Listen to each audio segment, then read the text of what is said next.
සිතින් ආදරණීය දරුවනේ ජීවමාන දෝසතුන් ලෙස මේ ගීතයෙන් තාත්තාගේ චරිතය නිරූපණය කරනවා කියලායි මට දැනෙන්නේ. ප්‍රිය ස්නේහස ගැන කියවුණු ගීත ගොඩක් අතරේ මේ ගීතය පිරිමිණක් වගේ අපේ හදවතේ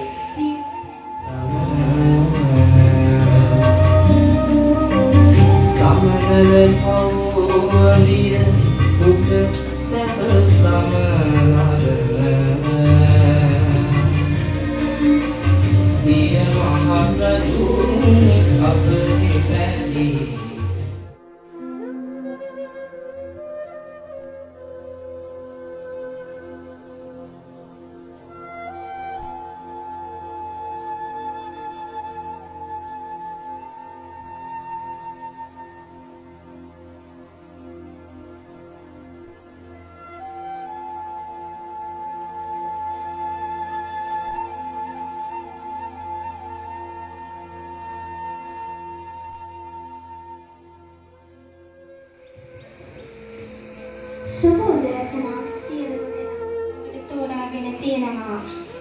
සහෝදරකම අර්ථකථනයේ හිමිවන්න ඕනේ අම්මට. මේ ගීතය ඇහෙනකොට අපේ මනසේ ඇවෙන්න ඕනේ අපේ අම්මගේ පින්වන්ත රූපයයි. දස මාසයක් උසේ නරාගෙන ඉඳලා අසීමිත දුකක් උරගෙන අය කළ කැපකිරීම අපට හිතා ගන්නවත් බැරි තරම්.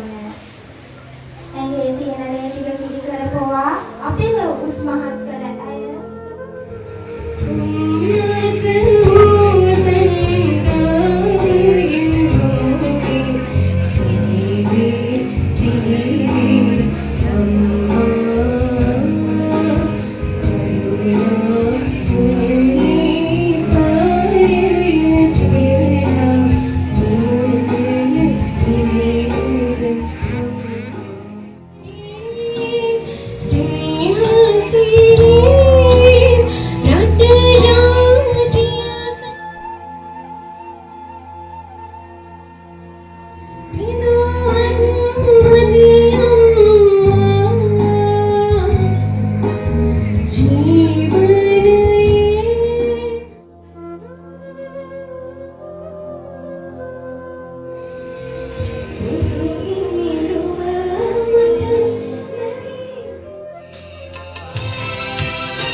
රසබර අවස්ථාවක් මෙවන් අපූර්ව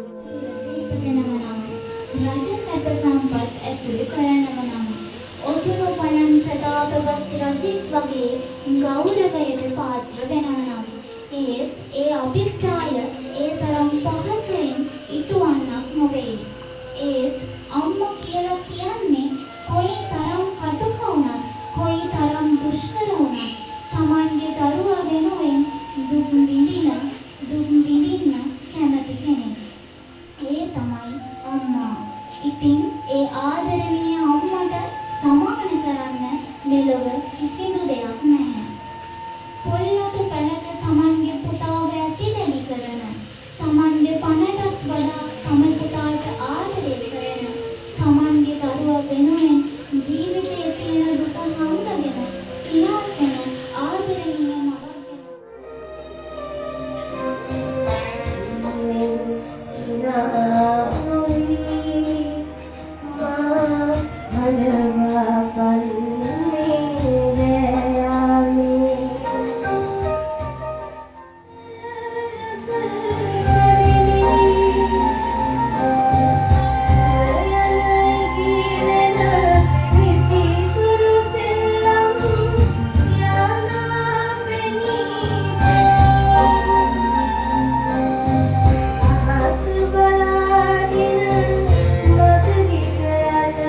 Kita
අපි ශබ්ද රසයෙන් අන්ධ වෙලා ඉතින් අවුව ගැන කතා තිබුණා. ඒක නම් බොරුවක් සහ මුලාවක්. මොකද මමත් මේ මොහොත වෙනකම් අපේ හදවතට කොයිතරම් අර්ථවත් පණිවිඩයක් ගෙන නොෙන්නේ. නිර්මාණය වූ ගීතයක්. පිටකවර ගීතය පුරාම අපට අසන්නට ලැබෙන්නේ විෂමතාවයෙන් පිරුණු මිනිසුන්ගේ ව්‍යාජ සිතුවිලි හා කළු සුදු චරිත පිළිබඳවයි. කුරුණෑගල අඩවියෙන් රිදි වූ සංජීව් ලෝනියස් කියන අපූර්ව අව්‍යාජ මිනිසා මේ පිටකවර. ඒ රස්තියාදු කාරණාවට මංගල්‍යයකට අවමංගල්‍යයකට ඕන වෙන්නේ. මම ප්‍රශ්නයක් අහන්නම්. මිනිසුන්ගේ පත්‍රෙ මනින්නේ ඇදුමින්ද? ඒ එක්කම මම අහනවා සුදු සරමයි කමිසෙයි අඳින මිනිස්සුද හොඳ මිනිස්සු?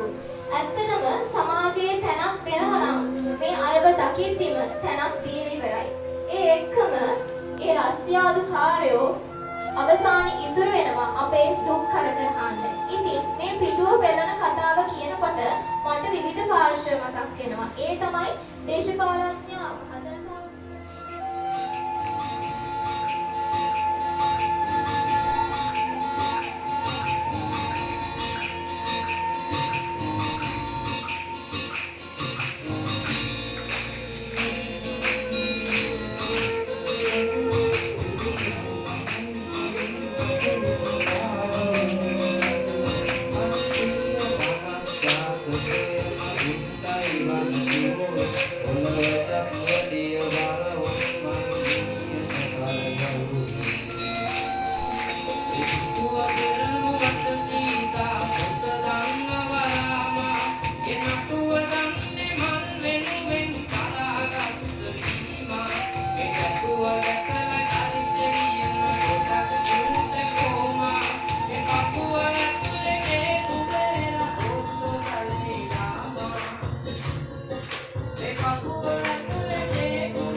You